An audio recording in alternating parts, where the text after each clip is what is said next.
ప్రతిదిని ఉజ్జకను ఉజ్జకను అమ్మకు వందనం అప్పక పప్పడం, అమ్మకు వందనం అప్పక పప్పడం. నా సలహా ఏంటంటే జగన్ తమ్ముడికి, నువ్వు అసెంబ్లీకి వెళ్ళు, ఎవరి సలహాలో వినొద్దు, సొంత బుర్ర వాడు. ఎవరికైనా సెటైర్లు వేయాలంటే కేఏ పాల్ తర్వాతే. ఒకవైపు చలోక్తులు విసురుతూనే చుర్రుమనిపించేలా ఆయన వ్యాఖ్యలు ఉంటాయి. ఉప ముఖ్యమంత్రి పవన్ కళ్యాణ్, ముఖ్యమంత్రి చంద్రబాబు నాయుడు, మాజీ ముఖ్యమంత్రి వైఎస్ జగన్పై సరిసమానంగా ఆయన సెటైర్లు వేశారు.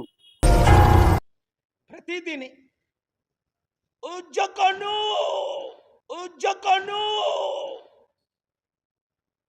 నువ్వు మందు 50 రూపాయలది 150 రూపాయలకు అమ్ముతున్నావు, కడుపులు కొడుతున్నావని మందు గురించి కూడా కామెంట్ చేశాడు పవన్ తమ్ముడు. ఇప్పుడు వాళ్ళెంతకు అమ్ముతున్నారు? కల్తీది వాళ్ళకంటే దారుణంగా అమ్ముతున్నారు. అమ్మకు వందనం అప్పక పప్పడం, అమ్మకు వందనం అప్పక పప్పడం.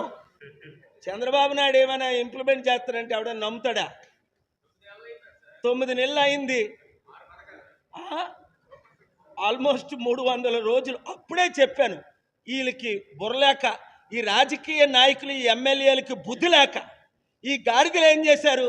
ఆయన పార్టీ తరపున నిలబడ్డారు.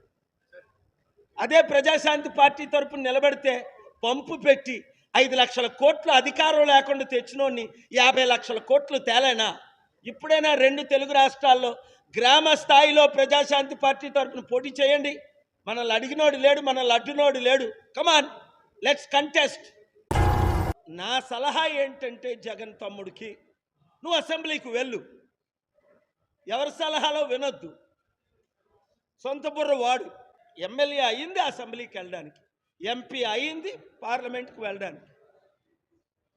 ఏదో అటెండెన్స్ 6 నెలలకోసారి వెళ్ళి అటెండెన్స్ వేయించుకొని వస్తే దానివల్ల నష్టమే కానీ ప్రజలకి, వైసీపీ పార్టీకి, వారి ఉద్దేశమే అపోజిషన్ లేకుండా చేయాలని. నా సలహా ఏంటంటే జగన్ తమ్ముడికి, నువ్వు అసెంబ్లీకి వెళ్ళు, ఎవరి సలహాలో వినొద్దు, సొంత బుర్ర వాడు. పోరాడు, తప్పులేదు. వాళ్ళే జోకులు వేస్తారు, వాళ్ళకి ఇంకో పని లేదు. వాళ్ళు ఏయో స్టోరీలు చెప్తారు, వాళ్ళకి ఇంకో పని లేదు. విను, పర్వాలే.